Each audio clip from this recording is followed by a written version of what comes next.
I'd like to welcome everybody to our special council meeting agenda for Monday, October 21st at 5 o'clock. As of right now, we have Councillor Brad Allard absent. The purpose of this statutory meeting is to consider zoning bylaw amendment for the lands identified as 80 Maidstone Avenue West and Essex Centre Ward 1. So we'll call the meeting to order. We acknowledge that this land is the traditional territory of the Three Fires Confederacy of the First Nations, comprised of the Ojibwe, the Ottawa, and the Potawatomi peoples, and of the Huron-Wendat peoples. We value the significant historical and contemporary contributions of local and regional First Nations and of all the original peoples of Turtle Island who have been living and working on this land from time immemorial. Any declarations of conflicts of interest from members of council this evening? Seeing none, if you find yourself in conflict later, just let us know up here. I need an adoption of the published agenda with an amendment to add Mr. Ron Sweetman as a delegate. Moved by Deputy Mayor Shepley, supported by Councillor McGuire-Blaze. Any questions? All in favor?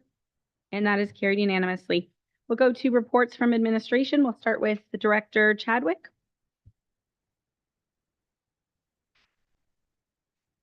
Thank you, Mayor Bondi. Good evening, good afternoon, council and members of the public. The purpose of tonight's public meeting is to receive information, as Mayor Bondi indicated, on a proposed zoning bylaw amendment for a plan of subdivision in Essex Centre. In summary, the existing zoning for this property was established several years ago, site specifically when the project was proceeding through site plan control as an affordable rental housing project. This is actually the only zoning classification within the town of this particular classification. So you'll not find this particular zoning classification elsewhere. It was created site specifically at the time.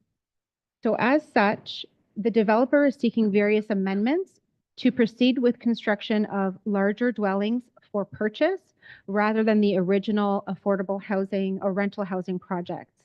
To clarify, the land use is not changing, and neither are the size of the lots nor the number of the lots that council supported and the county approved as a part of the subdivision application. So semi-detached dwellings and townhome dwellings are still being proposed on the same size lots. The developer is proposing amendments to the zoning regulations, however, for the subdivision to facilitate a larger building envelope for more living space. Again, when the property was zoned over 6 years ago, the proposal was for a different type of project. If okay with you, Madam Mayor, we can pass the floor to Mr. Ian Rawlings, our junior planner, to walk council and the public through the application and also to go over our administrative review of various policies and procedures. Just to note, the presentation that is going to be up on the screen, unfortunately, was missed on the agenda. So it's not one of the attachments on the agenda, but the information is all available in the staff report as well as in the associated attachments. If council or the public wishes for a copy of the presentation, we can certainly add that to, or circulate that or add that as an addendum to the agenda if necessary. Thank you.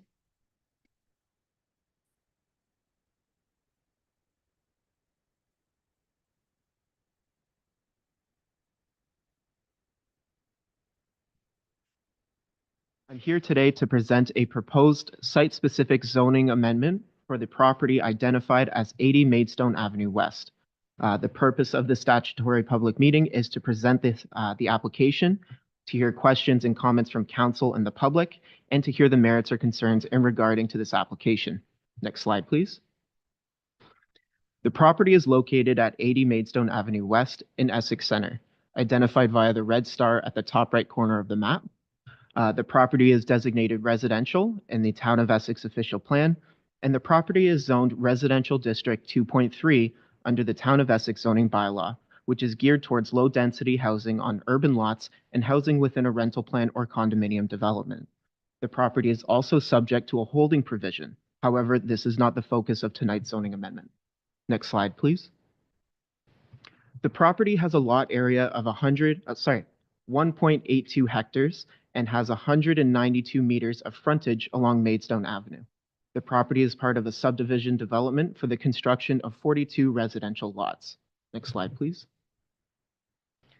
The subject property received draft approval for a plan of subdivision on April 26th, 2023, and is currently approaching final approval.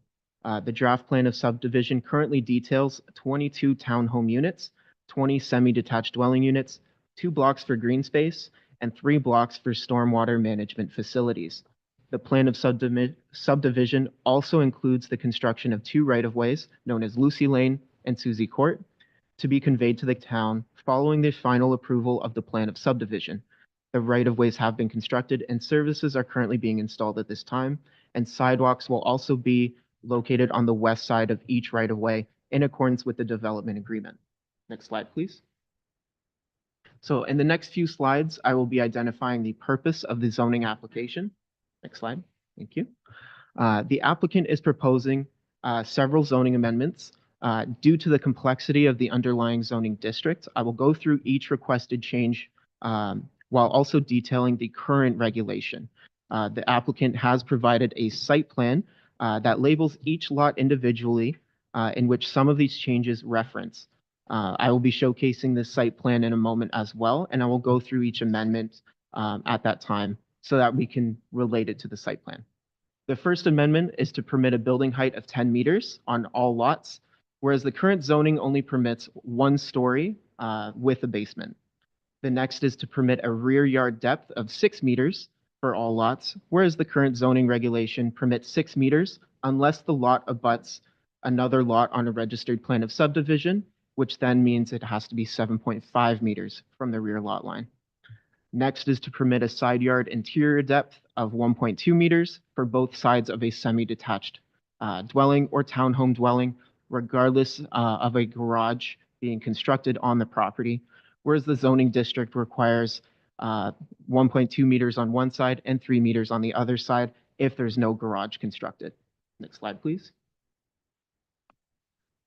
Now, the applicant's also asking some relief from the front yard setbacks. The applicant is requesting to reduce the front yard minimum to 4 meters for lots 1 to 13, 22, and 23, a setback of 5.5 meters for lots 14 to 21, a setback of 4.3 meters for lots 37 and 42, and lastly, they are asking for 3 meters for lots 24 and 36. I'll reference the map in a moment to help. The applicant is then requesting a lot coverage of 55% for all semi-detached dwelling units and exterior townhome units, and a lot coverage of 58% for interior townhome dwelling units, whereas the zoning bylaw permits a maximum of 50%. The applicant is requesting that no building feature, such as a deck, porch, or balcony, be able to encroach into the required front yard, whereas they're able to encroach into the front yard based on their size and their height. And then lastly, the applicant is also requesting a semi-detached dwelling be permitted on a lot having a lot area of 495 square meters, whereas they need a lot being 550 square meters to host a semi. Next slide, please. So here we have the site plan provided by the applicant. This site plan details all lots along Lucy Lane. So that's the western of the 2 lanes being created. So this hosts lots 24 to 42.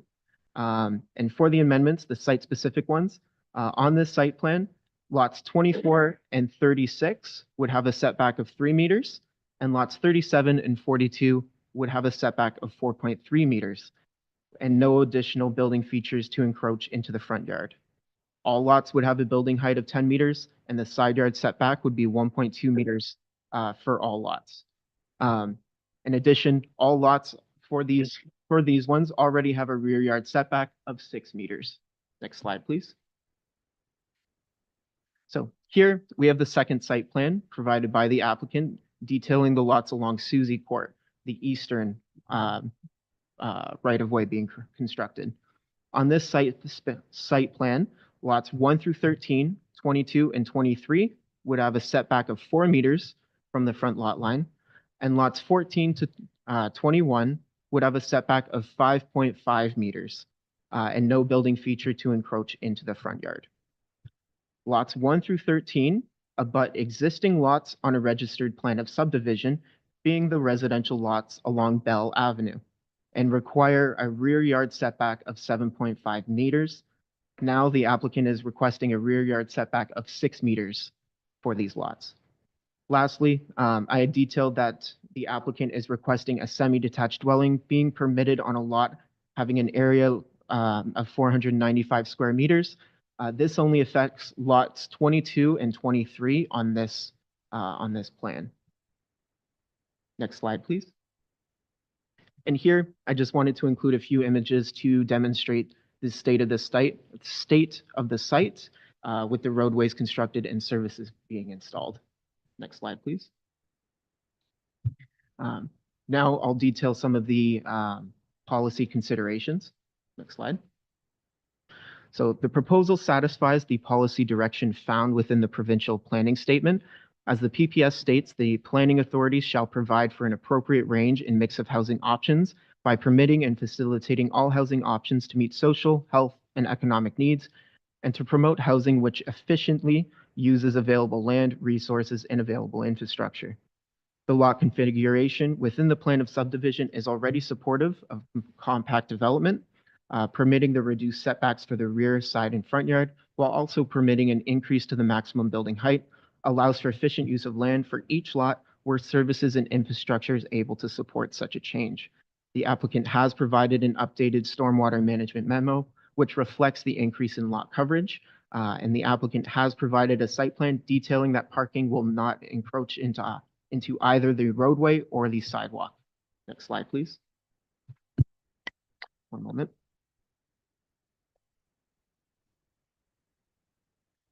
The proposed is supported by the policy direction found within the County of Essex official plan. Currently, the County of Essex official plan promotes compact built forms, ensuring that infrastructure is available to promote safe mobility, and also considers tools to facilitate development such as reduction of non-hazard related setbacks, smaller lot sizes, and flexibility in scale and form. Current building regulations within the Residential District 2.3 are not representative of flexible development as it was originally intended for dwelling units on a registered rental plan or condominium plan. Reducing the front, rear, and side yard setbacks and allowing for an increase in height would allow for a more flexible development that responds and adapts to individual development needs and facilitates development without impacting public right-of-ways or creating potential hazards. Next slide, please.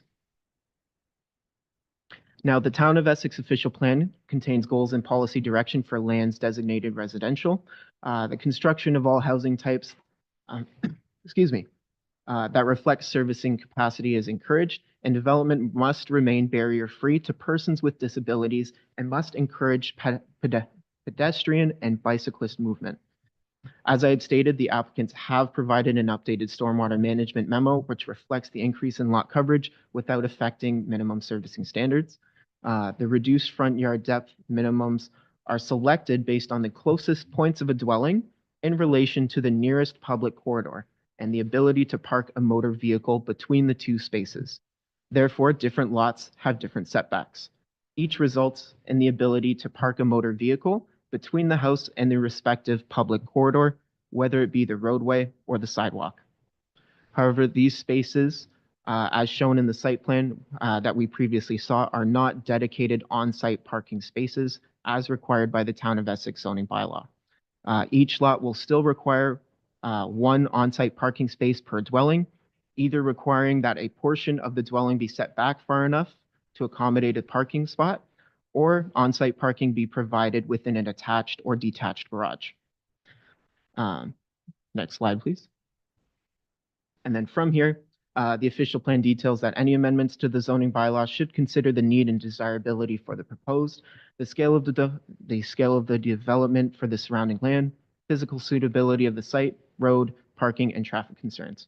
The requested amendments prove desirable as it facilitates development within the Town of Essex and provides a reasonable opportunity for the plan of subdivision originally constructed for a rental or condominium development to further respond to the market needs and demands from the individual consumer, and the intent of each regulation is maintained, such as still providing a front yard that required landscaped area, providing amenity space in the rear yard, and circulation throughout the site.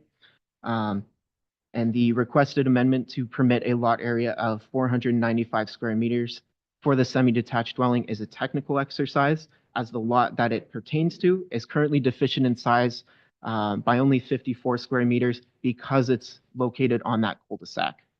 From there, the lands are suitable to host the requested increase in lot coverage, as a stormwater management memo had been prepared and accepted by the town prior to accepting the application.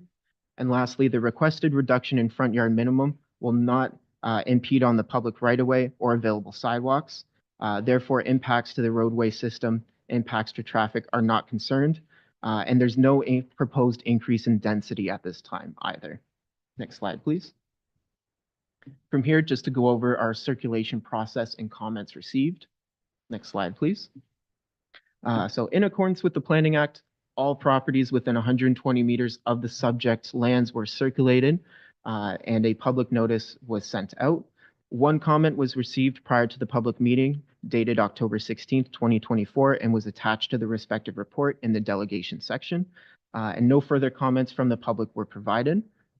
Next slide, please. We did not receive any objections from our internal departments or external agencies. Next slide. And lastly, just to outline next steps for today's meeting. So a report and respective bylaw have been prepared and provided to council. The applicants are in attendance to answer any questions that council may have. After all presentations are complete, council may decide to approve the application, deny the application, or defer the application if further information is required. Should council deny or defer the application, we request that a reasoning be stated. And through our analysis, it is staff's recommendation to approve the application, as this proposal meets all the criteria of the PPS and the respective official plans. Thank you, Madam Mayor, and that concludes my presentation. Mr. Branco, did you want to address council? Just go back to the mic. You have 5 minutes. We have a number of delegations today, so everybody gets 5 minutes. Mayor and council, as was stated in the presentation, we did, I thought it was 3-4 years ago, but one of the residents informed me it was about 6 years ago, we did come in for zoning. It was a rental project at the time. We were looking for funding, and we were looking at the time building 1-story slab on grade or crawl space units, accessible units with no garages. And unfortunately, we were unsuccessful in securing funding. And so now we are looking at rezoning to accommodate more, obviously, the home ownership opportunity. We recognize that this development, these lots are smaller in size, and we have wanted to accommodate garages for all the units. So, the lot coverage calculates living space, garage, and porches that are covered, any space that's covered roof. And so we feel that having a garage is only a benefit. So it does provide a parking spot in the garage, but also to a cleaner community. Currently, right now, the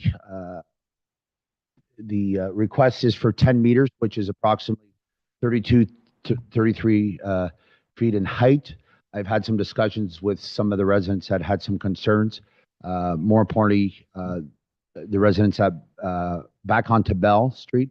I'm more than happy to alter that 10 meters to 8 meters, just to show that clearly we still can achieve the opportunity to provide basements in these homes and reduce it down to 8 meters.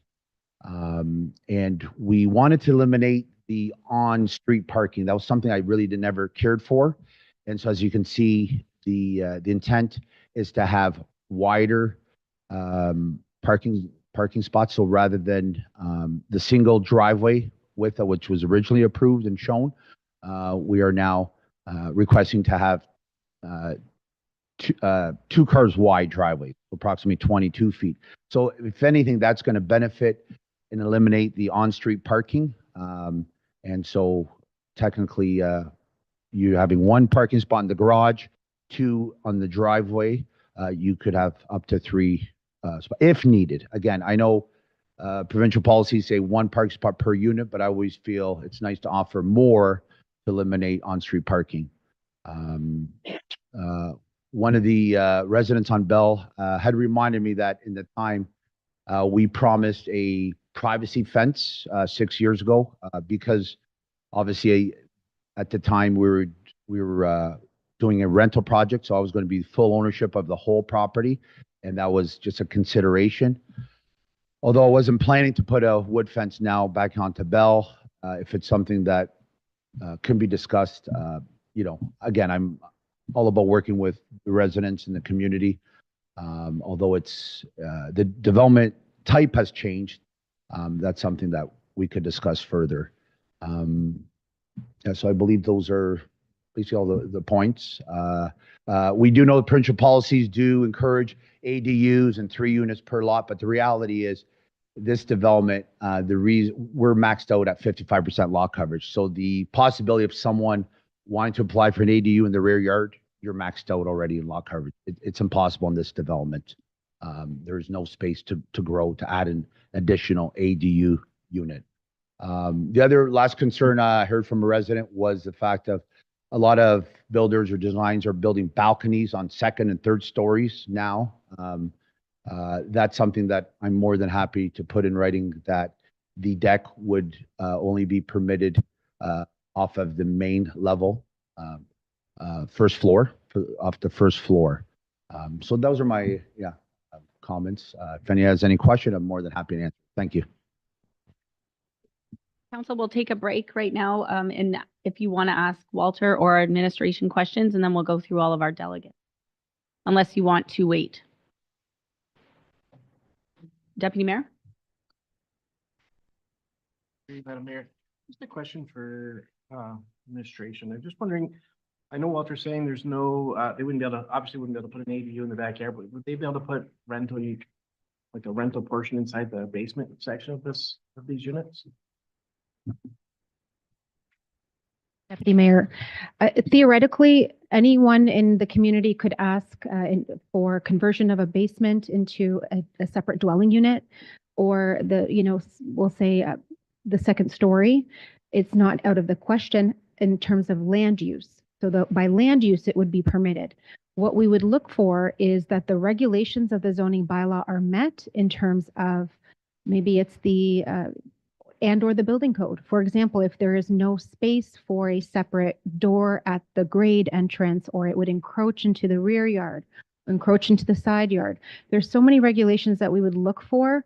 It would have to be a really unique situation for us to be able to permit what we'll call an attached ADU within the basement or the 2nd story. Oh, and on top of that, if I may add, Deputy Mayor, the parking, each ADU requires 1 parking space on site. So if, for example, as Mr. Rawlings indicated, if the driveway does not facilitate 1 parking space on site as it is, and it only has, let's say, just the garage, and the ADU then would therefore not facilitate the required parking and would not be supported. Even though with the extra parking that they're adding, you're saying that it wouldn't accommodate that now, so that I can put everybody at ease. Now this was a question that just because, I mean, I'm still kind of new, so we've seen Mr. Branco, and this is no way a slight against Mr. Branco at all. He's come to us before about this plan of subdivision on a few occasions. Is it typical that a plan would go out, and I mean, the community was shown pictures of what was going to go there, and that it comes back to now where it's Frankenstein into something so totally different, it's not recognizable to what was originally presented? Like, just, is this a normal occurrence that happens? And what does that have to do with what we're deciding tonight? Like, if you could help us out with that. And Mayor to Deputy Mayor, these are all great questions. Is there a right way or is there a wrong way? Not necessarily. Back in 2018, the proposal came forward, the zoning was set in place, and all arrows were pointing towards an affordable rental housing project with provincial funding and was proceeding through as a rental project under site plan control. At the time, the zoning that was in place worked. The applicant came forward a few years later with a pivot. So pivoting to say, we have this property here that's zoned to permit semis towns with certain various regulations and would like to facilitate, instead of rental through site plan control, a plan of subdivision. And so just like with any other developer, they look at the lots, what works in terms of the zoning regulations. And I won't speak for the developer. The zoning can certainly, again, the land use isn't changing. The lot sizes aren't changing. Except I think only one lot size is changing. The number of lots is not changing. The plan of subdivision is not changing from what council supported and the county approved only about a year ago, maybe just a little bit earlier than that. There is no right or wrong way to do this. It could have, in a perfect world, 6 years ago, we could have, all gone forward with that affordable rental housing project, but unfortunately the funding fell through. Councillor Guerin next, but Councillor Guerin, before we go to council, I've been advised that we should go to our delegates and hear them first. So if that's okay, because we have a meeting at 6 o'clock. So John and Catherine Hunt, go back to the microphone.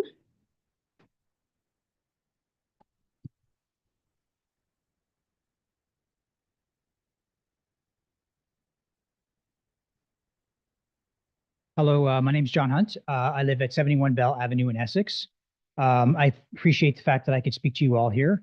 I had a conversation with Walter just as we were coming in, and he basically reiterated what he spoke to me outside.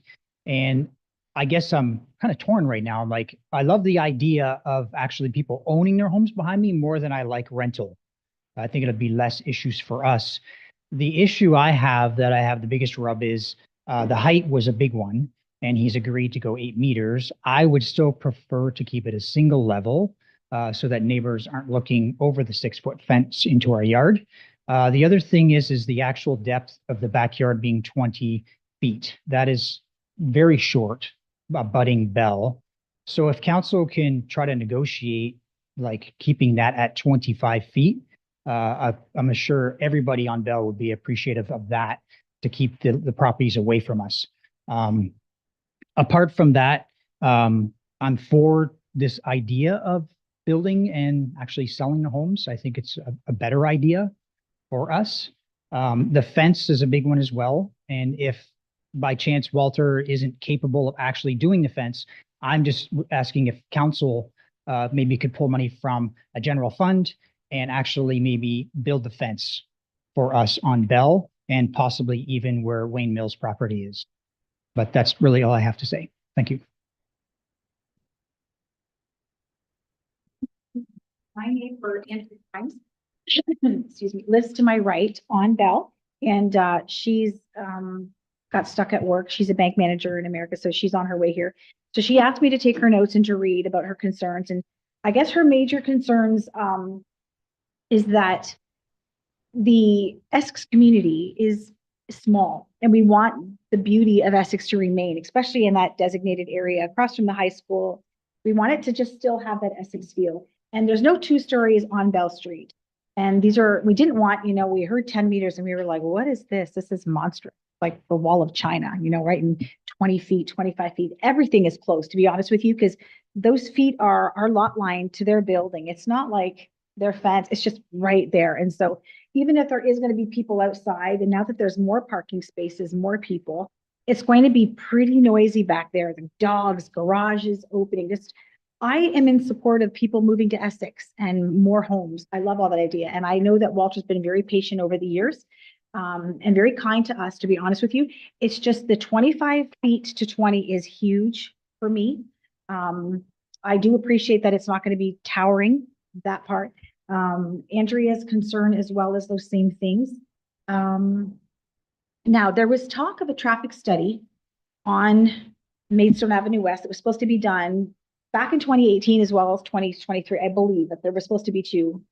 And that was before completion of construction down by the McDonald's area, as well as now. Obviously, this hasn't been constructed yet. And I live and have lived on Bell now for 11 plus years. And it's very difficult as you're approaching Maidstone to be able to turn left or right, especially now that, the Tim Hortons area hasn't really been revamped yet. So I'm really wondering how bad traffic is going to get, because normally with the school, it's 40 kilometers and that's not even there yet. And over in McDonald's area isn't even full yet. And this hasn't even been constructed. So I don't even know what that's going to look like for students crossing the road towards Bell. We've got people zipping through and coming up Thomas to avoid the intersection. So there's already a mess going on, but I appreciate being heard. I appreciate everybody's patience. I know this has been a long time coming, and Andrea asked me to speak for her. Hopefully she's still going to make it tonight, but yeah, thank you.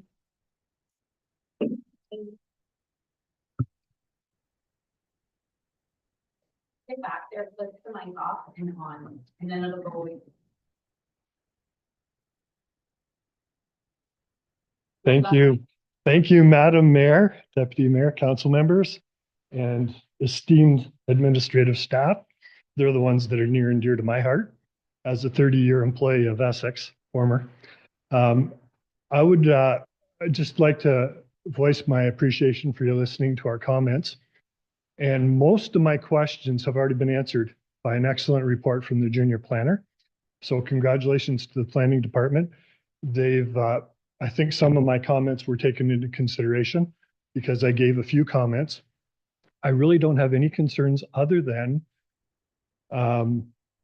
properties abutting my yard, which I will have 8 neighbors from the subdivision. My wife and I have supported this subdivision from the beginning. We bought our property in 2000 and knew before we bought it that this would be a residential subdivision. We went in with eyes wide open. We have no issues with Noah Homes. I think I inspected Walter's first home approximately 25 years ago, or one of his first homes. No, I'm not sure if it was 25, but it seems to me about 25 years ago.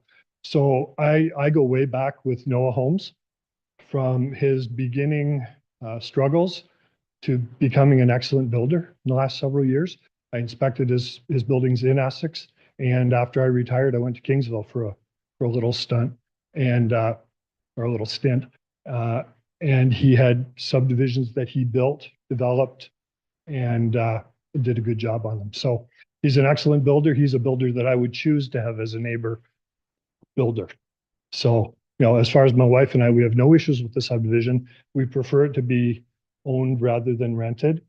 Our one main issue is the 8 properties that are right beside us with the 20-foot rear yard.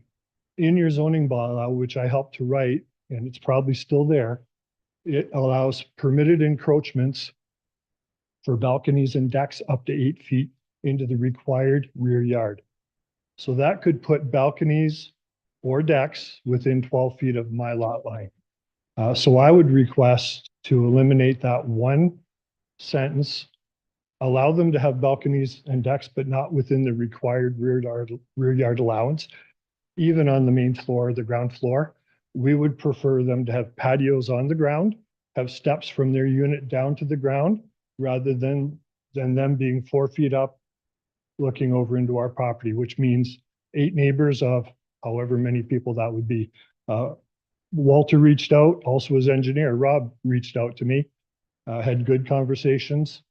No issues with most of those things, but being where we are with a big patio in our backyard and a gazebo, we would just like our privacy and request to not allow the balconies or decks to encroach any further than the 20 feet. If they go patios on the ground, they can go as far as they want, right up to the fence. That's fine.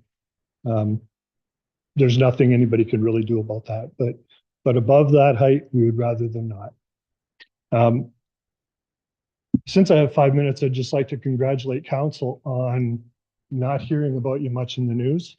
As a former member of staff and a taxpayer in town, it's just nice to hear good things about council and not all the negativity that we used to hear. So kudos to you guys for working together. Thank you. Kirk Vivier.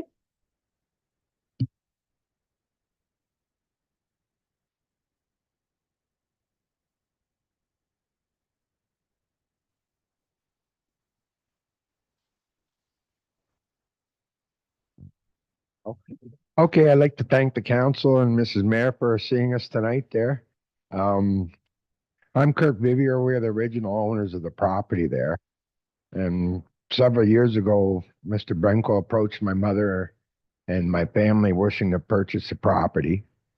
And we worked out a price, and my mother was quite concerned about what was going behind her because my cousin lives down the road, the neighbors, it's like a family on the block there, right? So she was quite concerned. So Walter brought us for a ride out to Kingsville and showed us some nice, the same ones that were presented in front of council to get the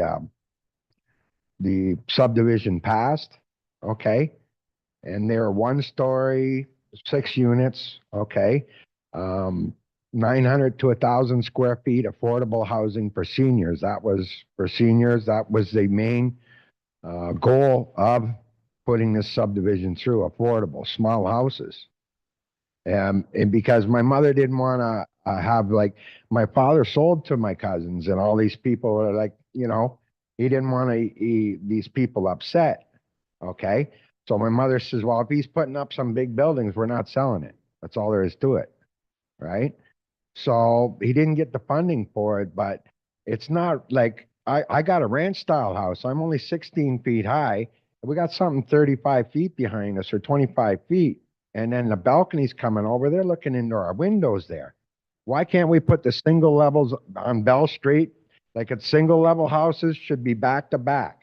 And then the higher houses should be back to back or at least across the street from each other.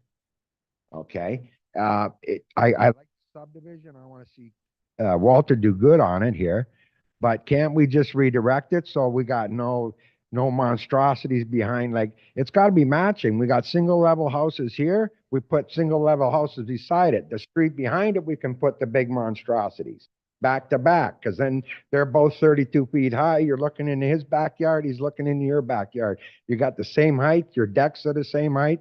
Everything's. It only makes sense to go with that plan. And it like the 25 feet is still a small distance. You take another 5 feet off in balconies. Like say if we put a 10-foot balcony and they put a 10-foot balcony, we'll be able to pass hamburgers across our backyards when we're barbecuing. And that's not Essex, right? We want to put something nice there. So like I still own property in the subdivision. I got 4 lots there. I stand to gain probably 100,000 if these amendments go through, right? But can I do that to my neighbors, right? Is it for financial gain? Is it worth destroying somebody else's property? You got to ask yourself that, council. And think about if it was your house along Bell Street. Okay, would you want 8 plexes 35 feet high behind you? With the balconies and passing over hamburgers to the neighbors? Think about it if it was your house, council. Thank you very much. On Sweetman.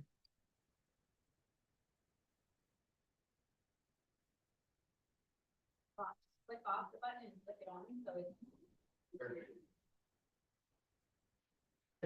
Hey, good evening. My name's Ron Sweetman. I live at 84 or 83 Bell Avenue in Essex. I'm one of the homeowners that will be adjacent or back to back with one of the new housing units back there. My concern, well, not just my concern. I spoke to my wife about this too, and we're not really too high on this raising the lid of these places up. And of course, the 20 yard backyard is it's pretty small. 25, I think, is pretty small myself, but I'm all for building and getting their taxes lowered and stuff like that. But I have a wooden fence, so I couldn't care less if they put a wooden fence in mine because I got one already. But that's just mine and my wife's say on this is that we're kind of against this provision. Okay.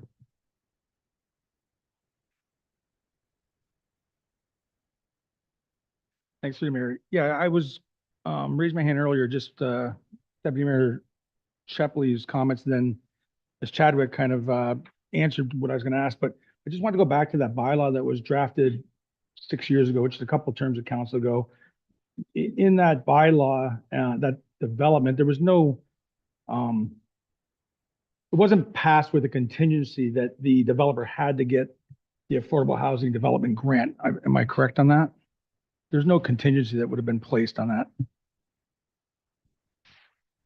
Madam Mayor, I believe, and I'm going to pass it to Manager Jabour, or Manager of Planning Services. It was not contingent. I understand that the zoning was just in place to shape for the proposal of the day. Yeah, so further that then, so then would everybody in the room that day when that bylaw was passed would have walked away with the same feeling that if he hadn't gotten the grant, he'd possibly have to either build exactly what they told him he had to build without the grant, or have to come back to council at a later date like he's doing today? Once again, through you, Mayor Bondi, to Councillor Guerin. That's correct. So if a proposal down the road didn't fit the zoning, the site-specific zoning of that day, then yes, they would be required to propose or apply for a zoning bylaw amendment. Thanks, Mayor again. Okay, so now I've got a couple of things I want to discuss. Primary residences on lots. We don't typically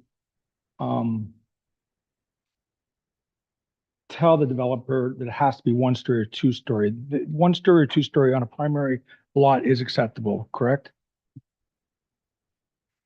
Once again, Madam Mayor, that's correct. On a typical residential lot in the town of Essex, from here all the way through to Colchester, more than 1 story would be permitted. Okay, further that, Mr. Vivier had a really good point about the new developments backing onto existing developments. We've taken considerations of that before. I know just those homes on Maidstone, just before the new street Peter, a lot of those residential homes backed onto a new development, and we insisted that developer build single family units on there, but we didn't stifle the developer as to how many stories it had to be. But we did say they couldn't be townhouses backed on. That's correct, right?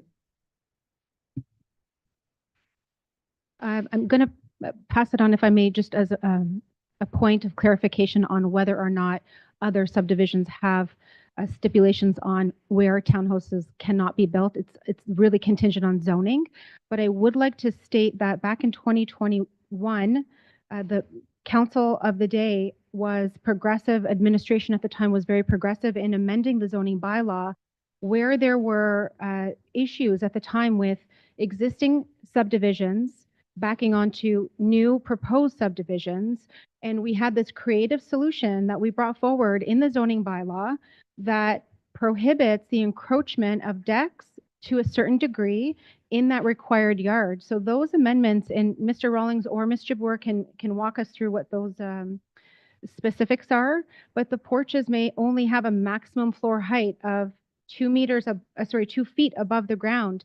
There are stipulations that indicate the deck can't encroach into that required yard. In this case, the zoning does have those stipulations to protect those rear yard neighbors. And in fact, we did amend the zoning bylaw in 2022 to reflect that. Okay, so going back to, I think I might have been mistaken. You're right about the decks. I was going to bring that point up as well. But the existing, the new being built on existing, I think maybe we limited to the width of the lots. Maybe that's what we did. They had to have 50-foot lots where they were asking for 40s.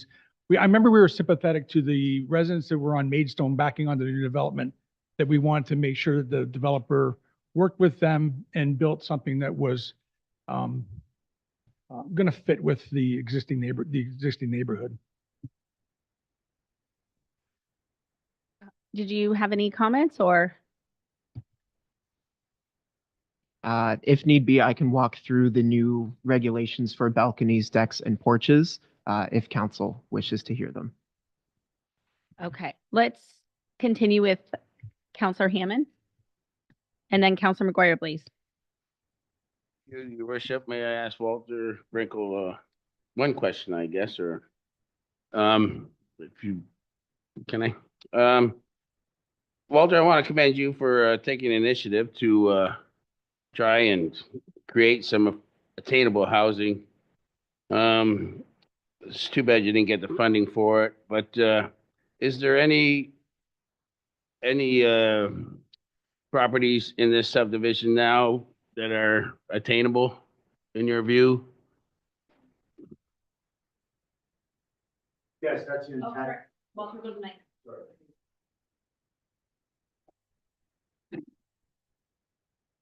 Yes, that's the intent of this development, that they'll be attainable, all the units will be attainable. Again, everybody's Right. attainable income is different, but yes, this will by far be one of the most attainable developments that anyone has to offer, I believe, in Essex County currently. That's great. And I have a feeling that shared accommodations is going to become a norm of the future. And so probably the second floor is going to add to some of that. I do have some concerns though with the people on Mill Street. I will give you that. I'm sure you can work something out with them though. Thanks. I appreciate your work. Thank you. McGuire Blaze, and then I have Deputy Mayor Shepley. Thank you through the chair. I just want to confirm with our administration, the lot sizes or the street sizes, it's a standard street size. We didn't allow them to build a smaller street because it was going to be affordable housing. Are the street sizes standard? So by standard, I mean 3 lanes. So parking on one side and 2 lanes. Through the chair, the road itself, like the road infrastructure, is the same cross section as you would find in any other town of Essex development. So it'll accommodate parking on one side of the road and 2 lanes of vehicle traffic. Thank you through the chair. So I do like that Mr. Mills is willing to compromise, especially with the lot step back onto Bell. I'm wondering if, because we're running out of time here and we could talk a lot, if we could ask Mr. Mills to come back with us in, oh, Branco, sorry, Mr. Branco, sorry. Ask Mr. Branco to come back with us with something in writing that says, the properties that are along Bell, I think on Lucy. Anyways, the properties that are along Bell will not be more than 2 stories high. There won't be encroachment or rear 2nd-story balconies. I would like to see that the rear lot is only 25 feet and we don't allow the 20 feet, but I would like to see that come back to us in writing and then have another meeting and come back and see where we're at once those concessions are made. That would be my recommendation. Director Chadwick. Thank you, Councilor McGuire Blaze. So certainly, council does not need to make a decision tonight. What I would recommend is that if there are solutions that the developer and administration can come forward with, some alternative solutions to hearing some of these issues tonight, bless you, we could bring back a report.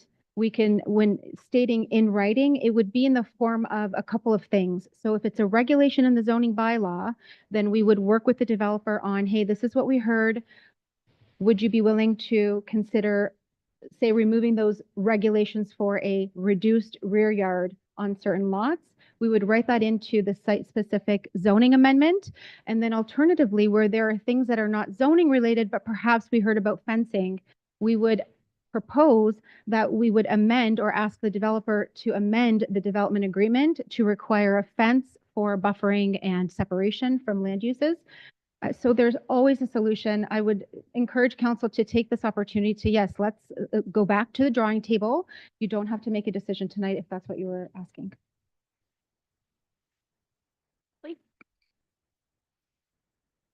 Just the same thing, that we go back and let this come back to us. I think Mr. Branco's he's obviously willing to work with the community, and he's heard their concerns. I know when I watched the meeting of 2018, Mr. Branco talked about putting a fence up along the property. I know that's was a different development, but the spirit of that meeting, you were gonna put a 6 foot, 6 by 6 foot post fence up on two properties. I think that's a great idea.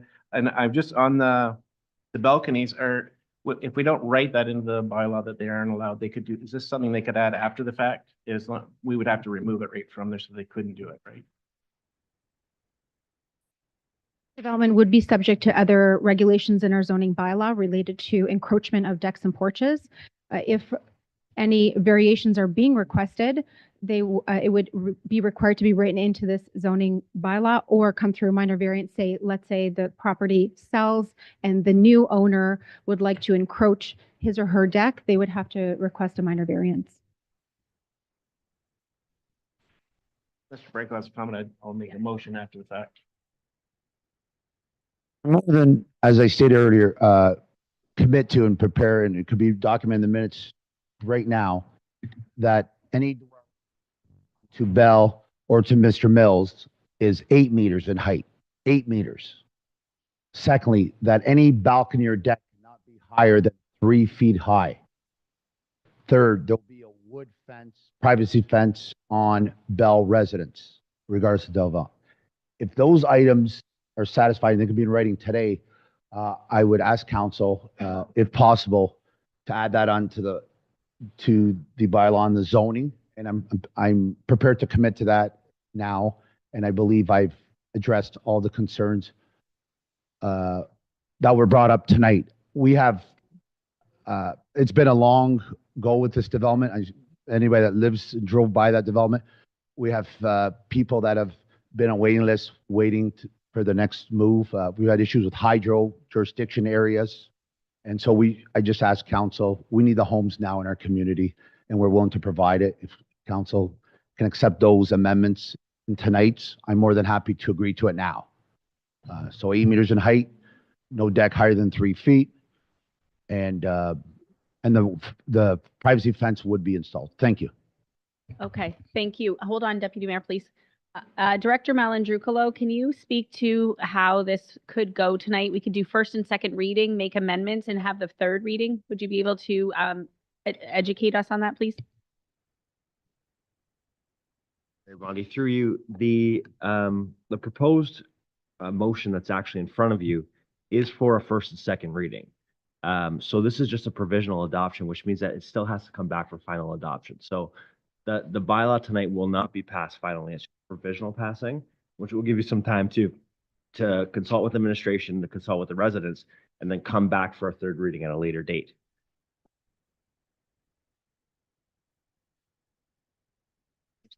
So the requests and changes that we want, we'll still be able to do that for the third reading, and it wouldn't affect anything. Through the mayor, yes. Prior to the third reading, the bylaw can be amended to reflect the changes that you desire, and then when read the third time, they can be incorporated and then finally passed. We're not happy with the third reading, we don't have to pass the third reading as well. We could still send the third reading back. Okay, so the deputy mayor moves that we adopt it first and second, take the feedback from tonight, work with all of the comments we've heard, reach out with Walter and bring it back to the third, bring back a revised bylaw for the third time, like revisions. And then we'll make sure that everybody knows when it is. And you can come speak to it again if you want to. Seconded by Councillor Hammond. Are you seconding that? Okay, any questions to that motion, Council? Councillor Guerin? Through the mayor. So you're saying to, in essence, first and second reading on all the edits that he wants to do, and then come back for a third one, and then we're going to hash it all out and determine if it's going to be 8 meters high or 10 meters high, if it's going to be 20 feet lot line in the back, or do you want the adjustments now? What he's asking for. What the motion on the table is that we're reading the bylaw as is for first and second time right now. So out of the 3 readings required in the bylaw, we're going to do 2 of the 3 right now. The third reading will be the revised bylaw. So at that time, you'll be able to read the revised bylaw and you can pass it with one final reading. Does that help at all? I think that's what I said. It's just you said it a different way. Am I right? I was just wondering, I mean, we do have the developer. I feel we're rushed for time here. I get it. But we have a developer that's committing to 8. He's committed to a couple other things. I'm not sure why, as a council, we can't agree on those things he just said and then come back for a third reading. Yeah. Get some of the concessions that the residents were fighting for, that he's agreeing to in that bylaw now. So, Counselor Guerin, the agenda says to be read a first, a second time, and provisionally adopted on October 21st. So that means it's just provisionally adopted as is. But between now and the next time it comes back, it could be first meeting in November, second meeting in November. All of those will be in writing, what Mr. Branco has said, and perhaps maybe there could be a couple other things. Director Chadwick? You actually just said what I was going to say, was that administration would make those revisions and bring it forward for council's decision-making at the next meeting. Motion is on the table. All in favor? Opposed? That is carried. I need a motion to receive the delegations. Counselor Verbeek, Counselor Hammond, all in favor? That is carried. And Andrea, your neighbor, spoke for you. So, yeah, she did a good job too. Yes. Counselor Mady.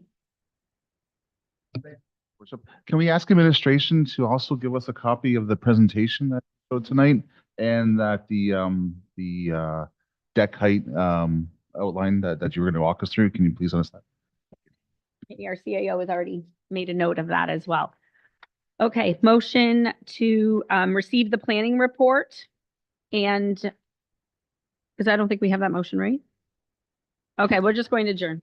Motion to adjourn, and stay tuned for the next one. Counselor Guerin, Counselor Mady, all in favor. That's carried. Thank you for coming out.